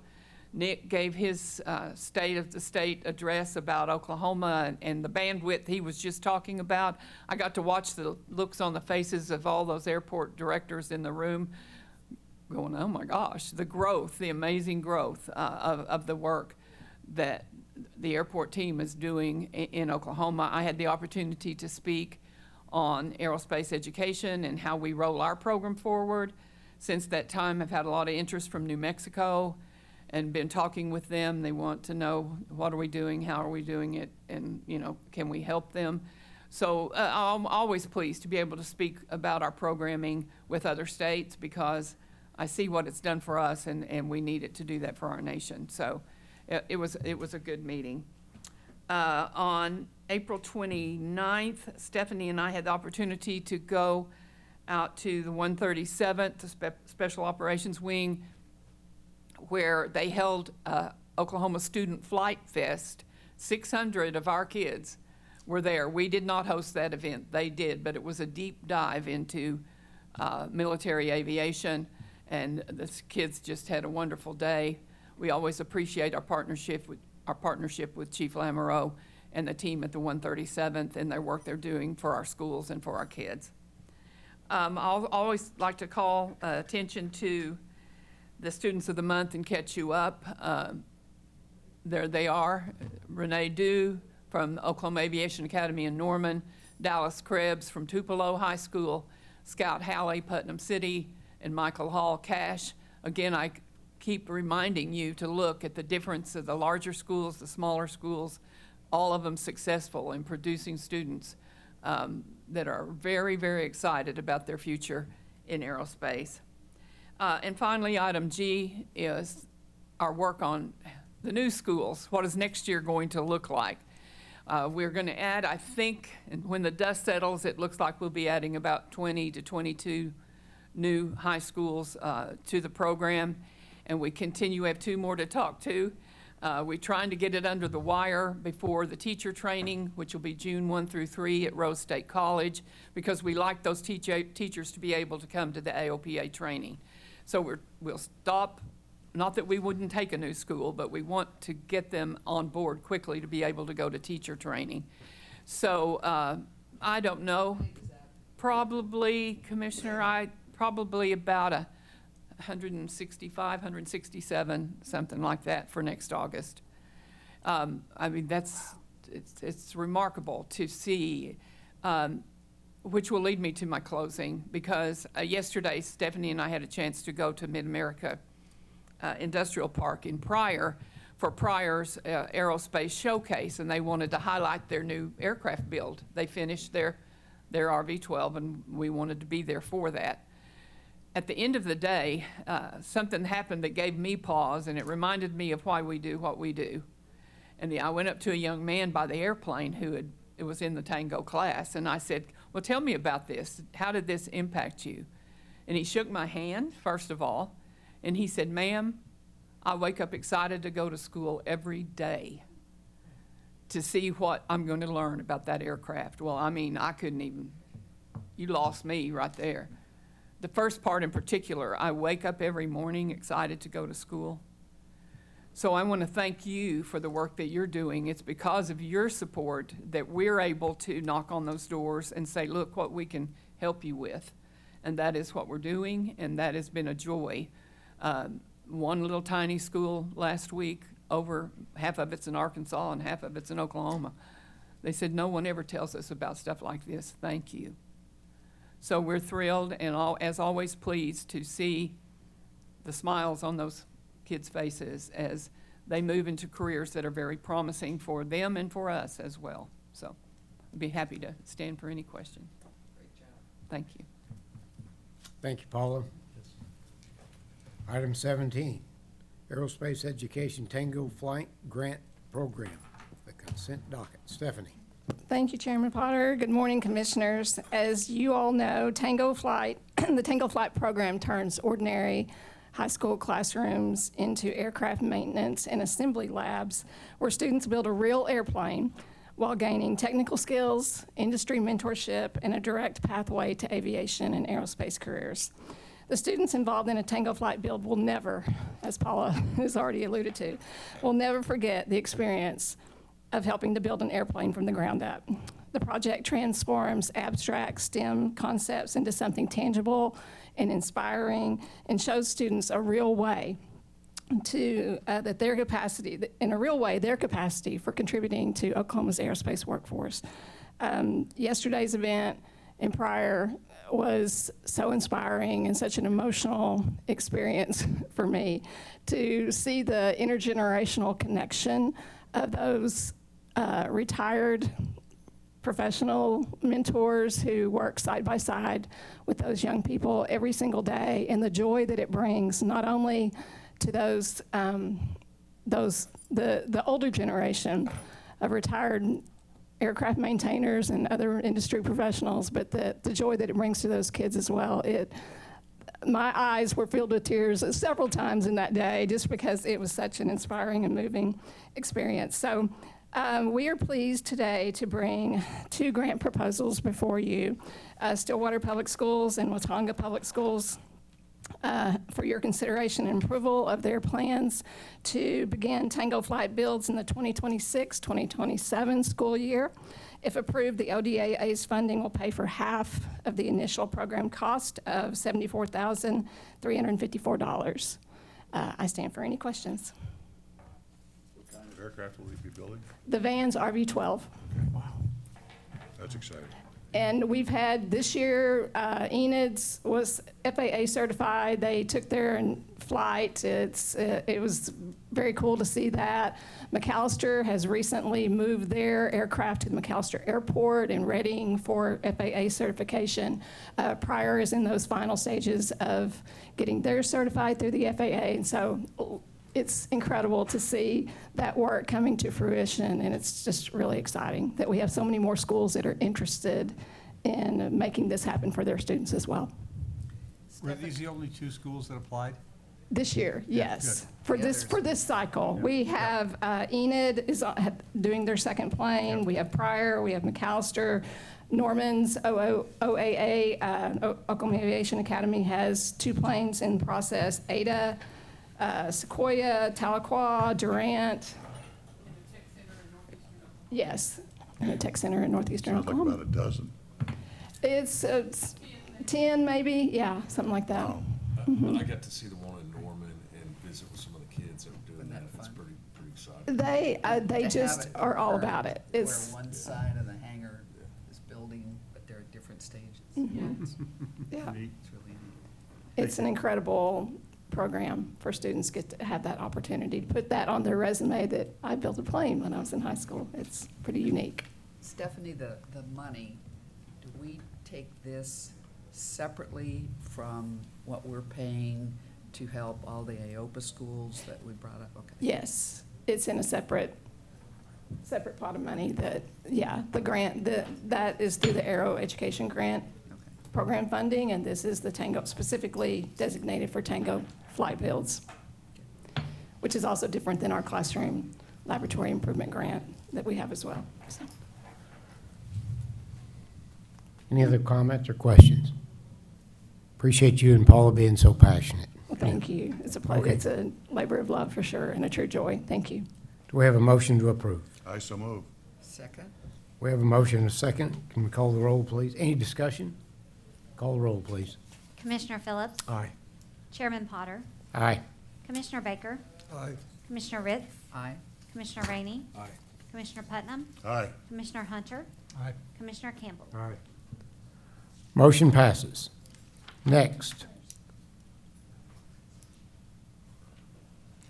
Item 18, sponsorship and membership consent docket. Thank you, Mr. Director? Chairman.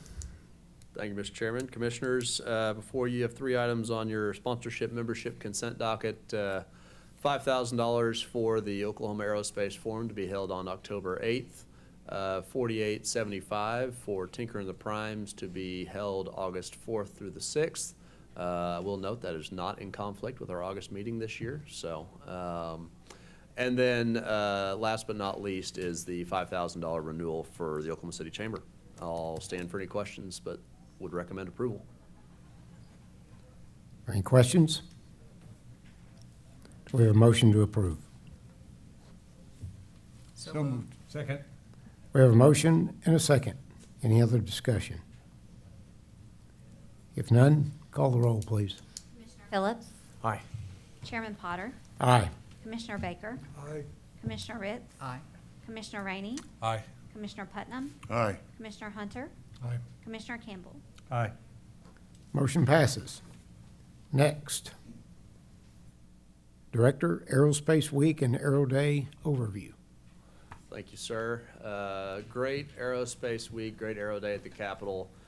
Can't say enough about the team behind me that helped put this on. It was a wonderful week, but it was an even wonderful day at the Capitol. I know many of you were there. I don't believe we had a quorum, just for the record. But I know many of you were there, mingling amongst the 60-plus exhibitors, the hundreds of folks that were in attendance. We had a record lineup in terms of speakers for the 10 a.m. General Assembly. We had the governor, the lieutenant governor, we had the pro tem the Senate and the Speaker of the House. We had Secretary Gatz. We had the CEO of Agile that was there to speak. We had Kratos Defense Security Solutions that was our presenting sponsor, and I want to thank them again that was there to speak.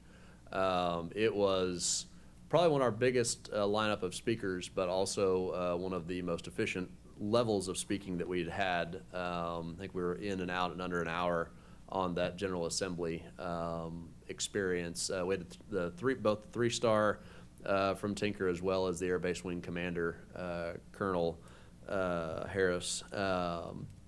So yes, it was a great day. Great day at the Capitol, as you can see there.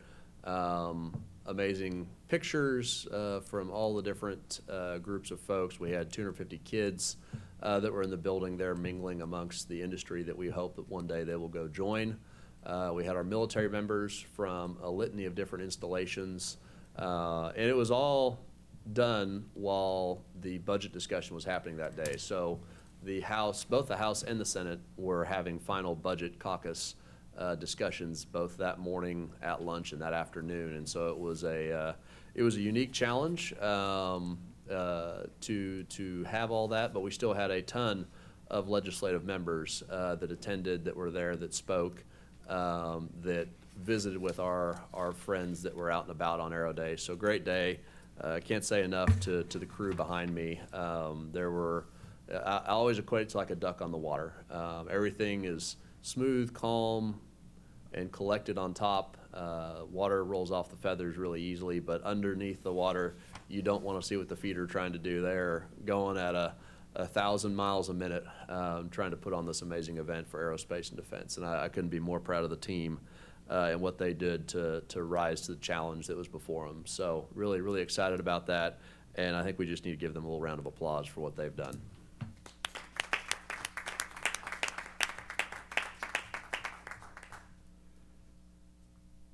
We are very excited to do that again next year in April as well. Want to encourage each one of you to attend, to participate. If there's an event that you want to hold throughout the week, we're going to try and get Tulsa. Tulsa was very engaged this year. We're going to try and get them even more engaged next year. On Thursday that week, I went up to speak in Tulsa about space and space activities and what's happening up there. So we're really excited about what this event can hold. It's routinely called the best day at the Capitol during the year. I know the lawmakers are really excited about it. I know the industry is always excited about it, and I know our state's leadership is excited about it. So certainly stand for any of your own comments if you were there in attendance, but wanted to give you that rave review of what we were able to accomplish there in the waning days of March, first days of April. All right, thank you. Item 20, Aerospace Conference and Trade Shows. Item 20, so after Space Symposium, we came down from outer space and went more to the traditional nuts and bolts of MRO activity. So it was a great show. You can see the crowd we had there. There were, I think, 7 different Oklahoma companies in the Oklahoma booth. But we also have this thing called Oklahoma Landing, where the booths that surround us are also Oklahoma companies. I think in total on the landing, you're probably looking at 24 Oklahoma companies that are there. And that's not all the Oklahoma companies. That are others that have their, spots they always love to be in, don't want to move, or their booth is too big to be over in our area. And so there's other companies around the state that are also there. It's probably one of the biggest, most well-attended trade shows from a Oklahoma company perspective. Had a litany of good meetings that were there with MRO companies, ranging from a small 20, 30 person operation to a several hundred person organization. The key is hangars. Every meeting we had, do we have hangars available right now? And obviously we're trying to do that with the investments that we're making all across the state of Oklahoma, is being more prepared for those aerospace companies, MRO companies in particular, to come down and locate in Oklahoma or expand Oklahoma. On the bottom right there, you see both the high school and adult competition teams.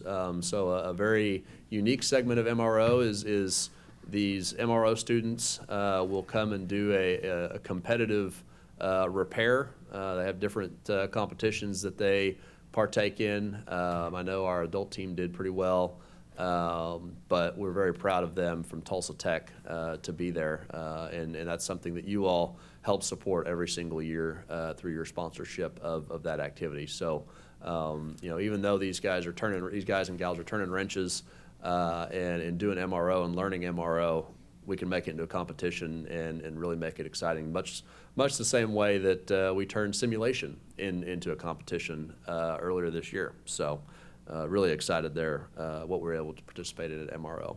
Certainly stand for any questions that you all might have. How big was the whole conference? How many attendees? It's about 15,000 attendees. Really? So if you're looking at it in the grand scheme of aviation shows in the U.S., it's probably a skosh behind, MRO America is probably a little behind NBAA in terms of size and attendee number, whereas NBA can only be in Orlando or Vegas in terms of its size. This one can go to a few other conference halls. It's been in Dallas, it's been in Chicago, it's been in Atlanta, but it's still within a 20% striking distance of what NBA is. Thank you. All right. Thank you, Director. Item 21, upcoming aviation aerospace events. Melissa. Hi, good morning. Morning. Is it morning still? Yes, okay. Hello, Chairman and Commission.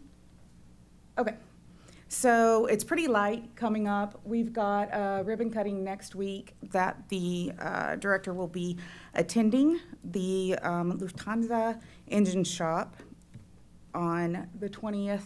I think that's I'm sorry? 10 a.m. Okay. I've got an 8 to 2 on my list. Okay, so 10 a.m. Then on the 3rd, that's when, or rather the 1st through the 3rd, that's when we're doing our AOPA teacher training that Paula was alluding to. They'll all start off at Westheimer, and then they go to Rose State for all of their training. They'll get to hang out at a Comets game. It's going to be a good time. We always have a lot of fun with the teachers. Farnborough is coming up in Hampshire, UK. I don't know how to pronounce that correctly. That is going to be the 20th through the 24th, and it overlaps with Oshkosh, and that's going to be the 20th through the 26th. And just for anyone else's note, that will be the first time I attend, and so I am open to suggestions wherever the best cheese and beer is located. So. Cheese curds right on the airfield. I can do that. Okay, so that's it. I stand for any questions, though, or comments. How big a team's going to Farnborough? Well, just the three of you guys, right? From our team, just the three of us, but we are expecting another probably 85 to 95 person contingent from Oklahoma. That'll be probably a dozen to 14 companies, several different state entities, several university partners, workforce partners. So we're probably back in that 85, 95 person range that we had at Paris last year. Wow. But just Chris, Craig, and I from this team. Okay. How many go into Oshkosh? That's a lot of us. No, it's me. Michelle and I are actually going to be carpooling, so that'll be fun. And then we've got, you'll show up halfway through. Mm-hmm. We've got Thomas and Nick and, where else are we with that? I think that's it. Okay. Yeah. We're splitting the week except for poor Melissa. Yeah, except for me. I'll be there the entire time. I get to be the house mom. It'll be awesome. So, but yeah, that's it. Anything else? Okay, thank you, guys. Thank you, Melissa. Next up, the director's report. All right. If it hasn't been a busy 2 months, if you've noticed by all the other reports, we're going to hit the last few items of the things that haven't already been covered that I was able to partake in over the last couple of months since our March meeting. Was at Shawnee, where Congresswoman Stephanie Bice was able to present the CDS project that you heard Nick talk about for the runway and taxiway strengthening for the tune of, I think it was $14 million, if I remember right. great opportunity there to showcase in front of the city council and invite Congresswoman Bice to present that good news to Shawnee and its airport. On March 18th, I was at Tulsa International for the Alaska celebration with, I think Commissioner Campbell was there, if I remember right. On March 26th, we had the Lufthansa ribbon cutting for the Lufthansa component shop. So Melissa just mentioned to you the engine shop that we're going to be celebrating next week. This was the component shop, a new, I believe, 40,000 square foot facility that they have built to house components, everything from a $80,000 coffee maker. Yes, that is correct. That's how expensive the coffee makers are that are in the commercial airliners, $80,000. I'm not a coffee guy. Coffee still tasted terrible and about the same as any coffee does to me. So, but you know, got to do what you got to do for regulatory and certification purposes. But no, we're really excited about Lufthansa and what they were able to do. The Avion FBO MRO ribbon cutting on April the 2nd. I know Commissioner Rainey was there. Can't remember if we had anybody else there. I know we had a couple lawmakers that attended that one there at Wiley Post on April 2nd, also a part of Aerospace Week, coincidentally. Then, as I'd mentioned just a few moments ago, I was in Tulsa on April 2nd as well for a space conversation at Tulsa Air and Space Museum. This was one of the events as a part of Aero Week, talking about where space is going, where we've been, and all the investments that are being made in space across the state. On April 9th, Adrian and Melissa and I went down to Ardmore for their annual Ardmore Aviation Dinner there at the Ardmore Municipal Airport to bring the community out to the airport and hearing about all the great things that are happening there in Ardmore. Skydweller had an open house on April 27th. They had their engineering and their control center here in Oklahoma City. I unfortunately did not get to make that one due to being at the Capitol, but I know Doug attended and saw some pretty neat things there at Skydweller. This is a large, for these who don't know what Skydweller is, this is a large, almost 747 wingspan aircraft that has capability of loitering up in the air for indefinite periods of time because it is solar powered. So command and control, surveillance, obviously a lot of military capabilities there with this, and really excited to have that here in Oklahoma. On May 7th, just last week, we had the Tulsa FIS grand opening. That's their customs facility to bring in new international flights, which they're going to start, I believe, next week. Their first direct flight to Cancun. So good to get that open last week.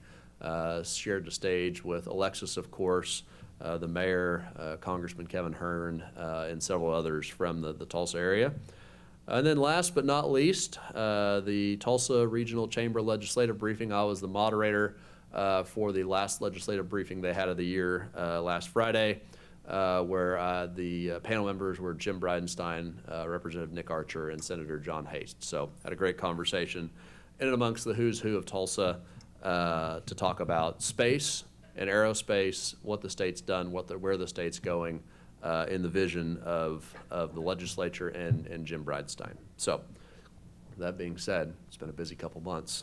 Certainly stand for any questions or comments that you might have. And again, thank you all for your participation, for those of you that are able to come to those the events, and would encourage you to come to Lufthansa next week if you so can. Thank you, sir. Thank you. Appreciate it. Next item, 23. Proposed executive session for the purpose of confidential communication between the board and council from the Oklahoma Office of the Attorney General concerning Grove Airport compliance regarding the Hutchison property. First, I'd like to entertain a motion to convene an executive session. I so move. I have a motion and a second. Is there any discussion first? If none, could we call the roll, please? Commissioner Phillips? Aye. Chairman Potter? Aye. Commissioner Baker? Aye. Commissioner Ritz? Aye. Commissioner Rainey? Aye. Commissioner Putnam? Aye. Commissioner Hunter? Aye. Commissioner Campbell? Aye. Motion passes. We would at this time like to request that all meeting guests, except for the commissioners, director RDs, and agency counsel, exit the room. We will send someone to the lobby to notify you when we're returning to open session. Thank you.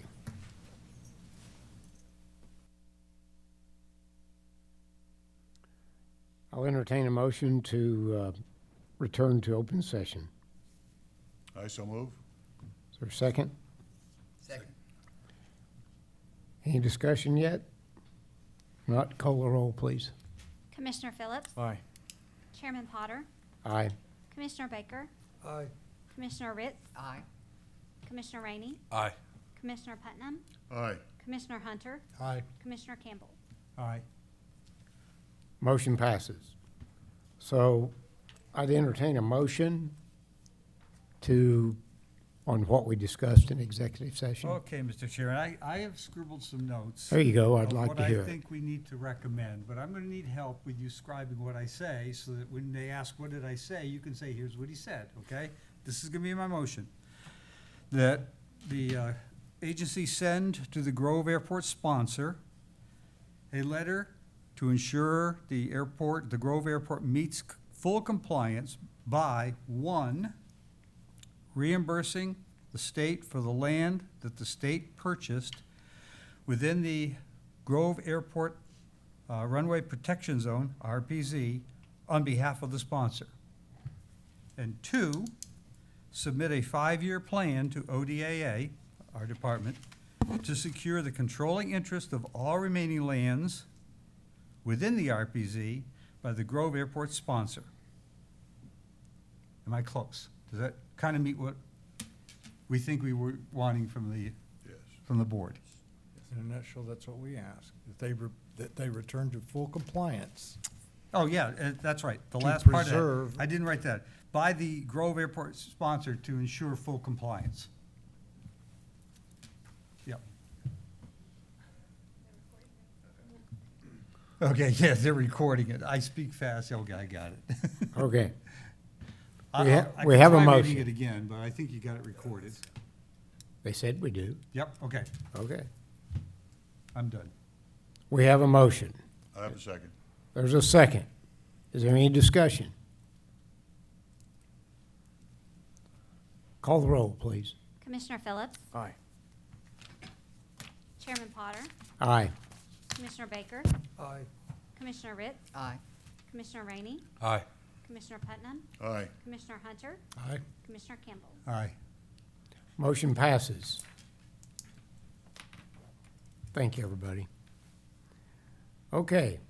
Any concluding remarks or additional comments from staff or commissioners? If none, the next meeting is scheduled for 9 a.m. Wednesday, July 15th, here on the first floor conference room of the Oklahoma Department of Transportation. Next, is there any new business? Nothing. Okay. If not, I ask a motion for adjournment. I make a motion. Is there a second? Second. All right. We're adjourned.